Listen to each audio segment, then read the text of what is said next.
I think time is the fourth dimension.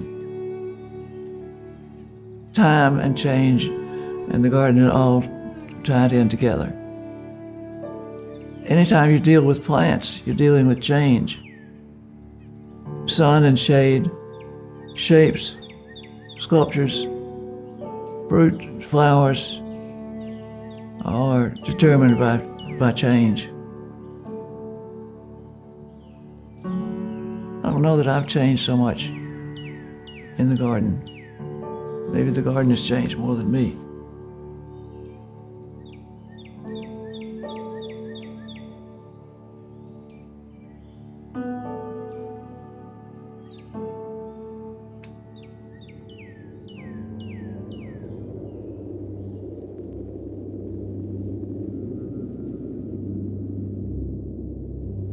If you want to understand Birmingham, it all starts with the landscape.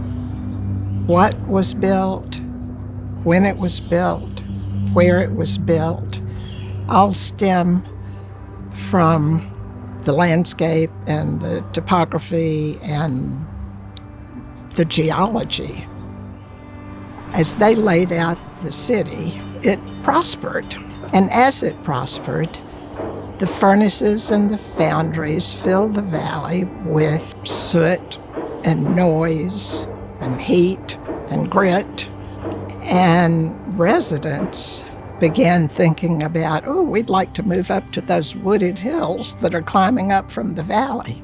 So the developers, not to miss an opportunity, began laying out more streets and more streetcars. And with the automobile, there was a chance to move beyond the reach of the streetcar and climb up that mountain, to build houses on the crest of the mountain, and to go over into the next valley and to the ridges beyond that.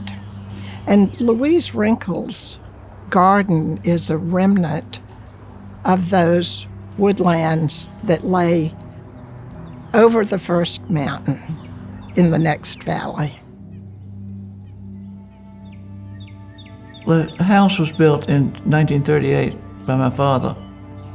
He had bought 2 lots here in this new community called Mountain Brook. We had a wonderful childhood because it was relatively undeveloped. This was the second house on the street, and the Mountain Brook Club was here, but that was all. We were just given free rein to have a good time. My mother was a gardener. My father was what you might call a naturalist. He taught us the common names of the trees and some of the flowers. I began to get interested in plants and plant identification and plant families and whatever was interesting. And so my interest shifted to horticulture, and it was a great laboratory to work on. My parents were not as compulsively interested in horticulture as I am, but they opened it up to us. And my sister was not receptive, but I must have been. When Louise first knew this place, they called it the jungle. And that was a child's idea of a place that wasn't controlled, that had amazing endemic plants, pine trees and tulip poplars and hollies and native azaleas growing on the property. But to a child, it was a jungle. It seemed overwhelming to a certain degree, mysterious, maybe not with order. And to take the garden and maintain that childhood delight, but to come to a better understanding and friendship and knowledge of what that place is and why it is that way. The design is so much what nature gave me to work with. My philosophy is certainly less is more. I'm not for the English or the French or the Japanese, because I feel sort of like that they are an imposed pattern on the landscape. I'd rather stand back and look at the landscape and let the land speak to me. What I like is for you not to notice it on the first go-round. Look, take a second look and you'll see some other things. My emphasis is not on flowers here. It's on different plants.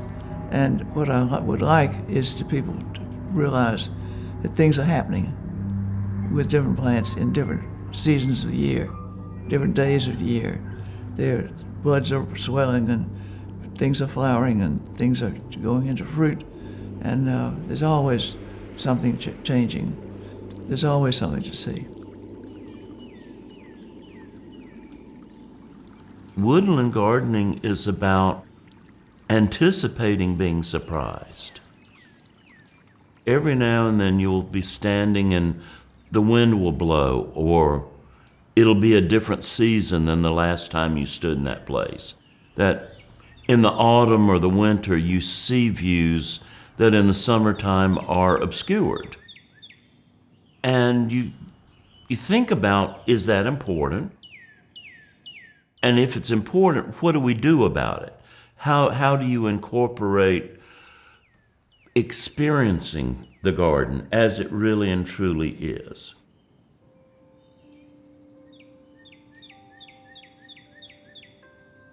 Louise's garden is especially unique for this area and for Mountain Brook because of the team that she assembled to build it and to think through it. You've got Louise, Dick Pickford, Norman Johnson, Beatty Hanna, Jonathan McNabb, and other characters that actually had their hands in the dirt here. And that's a dream team as far as I'm concerned when it comes to building a garden. And then you have Louise's plant knowledge and influence and challenging Norman and Dick on probably various elements, and then going out on her own and doing her own thing. And that's what makes, when you come across this place, you realize how special it is. One of the things I have thoroughly enjoyed for 30 plus years now about my relationship with Louise and with this garden is that it's always an interactive, collaborative sort of thing. At the beginning of this project, there was not a great giant piece of paper that had little lines and circles and Latin names and numbers and quantities and locations. Louise had transformed a small piece of land that she had grown up on into a fantastic series of enclosures. Wow, this piece of land is only a couple of acres. You feel like it's a very large experience when you are guided through it by the way she has set up her paths in different and very mysterious directions. It does look pretty natural, but everything is pretty well orchestrated. The rockwork along the creek bed looks like it's always been there, like it just kind of, the water washed it away, but I know every rock was meticulously thought out. The tree work here has been, each mature tree has probably been meticulously kind of thinned out, cleaned up, but it still doesn't look that way, allowing just enough light to get in to create that cycle of that woodland garden. And being able to study that and see where those moves were made, I'm in awe of it sometimes. I think Louise shows why it might be important to think about and try to integrate the gifts of time that previous owners have left us. In this case, mature trees. We build housing differently today. We bulldoze everything and we start from scratch and we plant little twigs along the curb. So there's not an opportunity to have a woodland garden. I think that Louise has expressed many important concepts in her garden, and one of them is the concept of not trying to change what has been provided by nature. And as a consequence, you almost can't tell that someone has done it because it is so artfully worked with the topography of the land.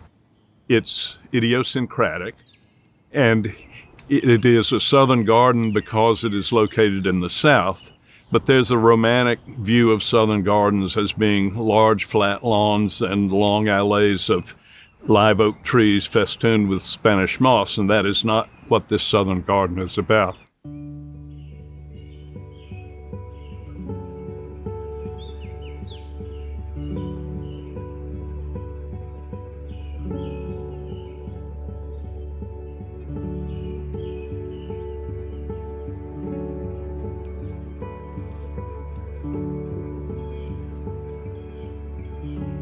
When I was in Birmingham, the thing I found most unique about gardens in Birmingham was the sheer diversity of plants that were possible to use, plants that grew there.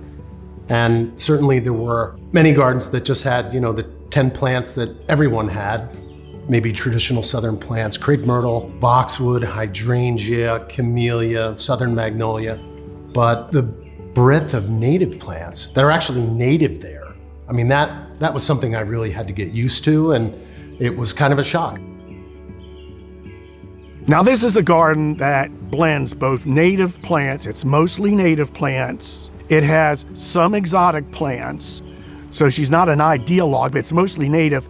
But it embraces an idea that I have, which is always it's the right plant for the right spot. The great things about gardens like this is they are not static. Things are always changing. When you have a good variety of plants, things are coming into bloom, things are going out of bloom, foliage is coming up, new plants are sprouting, other ones are dying down. So there's a different look every season of the year. Fall can be just as beautiful, a season with all the different foliage. And then people also, they don't think about the wintertime. If you're in a garden that has just oodles of majestic trees like this, and after the leaves fall off, then you get to notice all the different forms, and it is living architecture. I think that the garden style that we see in Louise's garden is inherently sustainable. I see the right plant in the right place.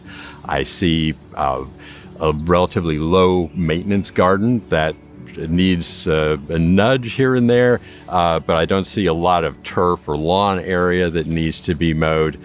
So I think that really embodies a lot of the essence of sustainable gardening. First and foremost, she is a plant lover. She's found ways to cultivate certain plants that she loves. She's found ways to sort of bring that sensibility through different types of landscapes. There's meadows, there's woodland, there's water elements. And I think that is a key highlight of understanding place, of listening to the land and letting it lead, is it's going to tell you what's going to thrive there. It's going to tell you what's going to bring other life there, be it, insects and birds. It's going to tell you a lot about the sense of place through what can thrive in a particular garden. And she, probably better than anyone I've seen who has a celebrated garden, has really let the land lead in that way. Well, early on in my talking with Louise, it was clear that she was a person so committed to native plants, to investigating as much history as she could about them, where she could find them, how she could create families of native plants, the ilexes, the dogwoods. The natives are native to your area, but there are natives in the same family in other places in the world, and they can come and engage with your plants. One might come across Louise's garden and think, isn't it nice that this was a preserved native landscape? But I think it's important to remember that although Louise has always had an interest in native plants, she never felt constrained by that, and she's often introduced many non-native plants into this garden. She was creating a designed landscape. She is a talented landscape designer, and every inch of this landscape has been improved by Louise's presence and her point of view and her aesthetic decisions. Louise has always been a great fan of widening the circle, getting young people involved in gardening. And over the years, we've been so fortunate to have the generous support of many community service organizations, garden clubs who have supported these programs, including support for the native plant internship in honor of Louise Wrinkle. Louise is so generous with her garden, with her time, with herself, with her knowledge, that most people, when they come to Birmingham, if they have any interest whatsoever, that is on their list. They will call me and say, "Can you score me a tour?" And she always says yes. She always has cookies and lemonade. When Jim and I first moved into our house about over 20 years ago, I asked Louise to come down and give me some advice on what to plant and what to do. And she shortly came down the driveway, but when she stepped out of the car, she had a roll of orange tape and just showed me what to take out. She said, "Clean up, clear out." And she will be brutally honest. You go visit her garden. It's not unusual to leave with a plant. It's not unusual to bump into someone else who is very passionate about gardening, and there's this wonderful exchange of ideas. And I think that Louise personifies this quest for information. She's just so curious, and she's so patient that her garden is not about right now. Her garden is about what's happening next. I'm on the local city council of Mountain Brook, and I think because I'm a member of Little Garden Club and have a mother and who is a mentor as well as somebody like Louise who pushes the horticulture, I have more of an interest in the green spaces that we have. The pollinators, are we planting natives? How are we taking care of our villages? We're trying now to go a little bit more green. So what I bring to the table as a city council member undoubtedly comes from what I have learned from being a member of Little Garden Club of Birmingham and what I've learned from Louise. Louise has inspired a generation of gardeners, of plant lovers, of land preservationists and conservationists. There's something really valuable as you see and hear all of the development surrounding this piece of property, that she has kept it natural for so many years among so much sort of growth and change in this neighborhood.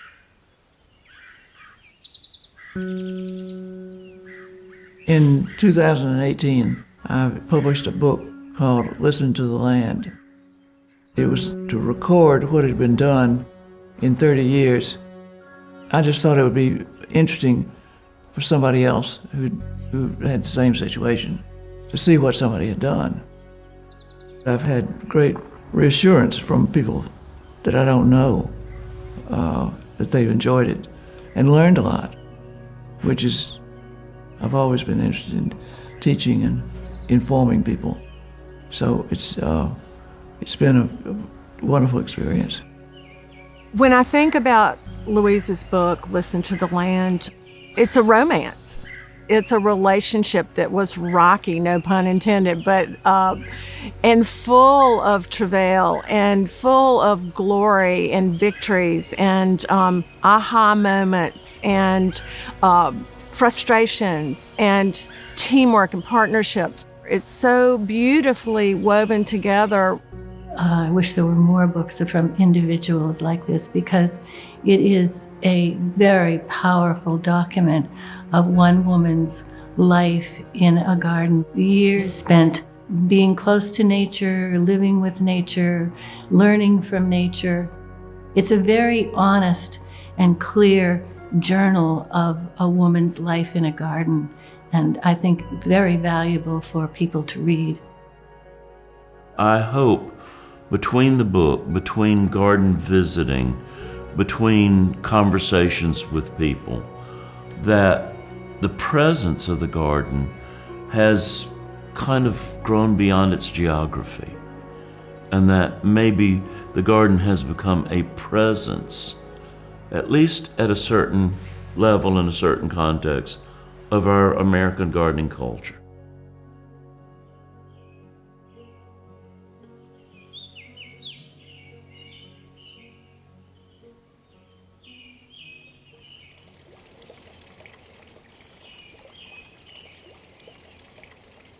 This is a dream. This garden, as I sit here, in the middle of this moss-covered asphalt with banks of ivy and ferns and equisetum and the water, the creek, and the bird song. Thank you, bird. I have more energy than when I sat down. I have more peace in my heart than when I sat down. I look at the dappled light coming through there and I think it's a canvas. It's a canvas for a masterpiece, and it's quiet. And we need that.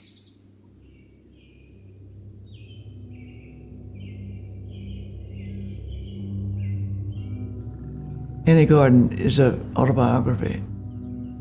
So you see the gardener's personality when you see the garden, whether they're prim and proper or whether they're wild and woolly or anything, you know.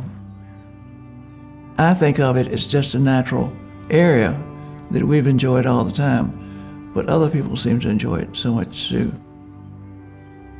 What I wanted was for Norman and me to make the whole place available to other people. And I think from what I hear, when they've been here, they seem to enjoy it. Garden preservation is not an easy thing. Change is the only constant in a garden. So how do you manage an essential ingredient of a place and at the same time keep that place that you want, that you like, that you love? What does it take to keep a place that place? How do you ensure that that place is not lost? That's the big question, what will happen to it? This 2 acres in Mountain Brook is ripe for development. You could put a dozen houses on here, but I don't want that. And I hope somebody that's half as crazy as I am will come here and want to do sort of the same thing that I've done. Preservation of place, of landscape, of art, craft, and even tradition is sort of fundamental to our understanding of the past so that we can be better citizens of the future. As nature evolves, as our planet evolves, and as the climate evolves, we've got to be sort of studying these places and observing change over time. There's not finality at all in preserving or documenting a garden. Instead, it's just sort of capturing its life cycle and its evolution. We preserve a lot of things in this country, all these monuments, all these buildings, because it's history, it's part of our culture. Well, how is that any different than a great garden? It's not. When you're preserving gardens, you're preserving genetic diversity. It's part of the ecology. Preserving, protecting gardens is important because it translates into preserving and protecting our quality of life and the things that are important to us, and ensuring that we can have those wonderful experiences outdoors. Our children can have those experiences. Gardens are about people. People create them. People can learn from them. Many gardens are really critical, important open space in their communities, places where people go to find comfort and solace. Preserving gardens, maintaining them over time, and having that continuity of land stewardship is extraordinarily important. Birmingham has a checkered history with preservation. We've saved a good number of buildings and places that tell us who we are and what we value.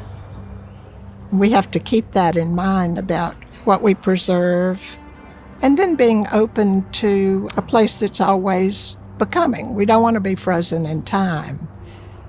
But there's some places that can't be replaced.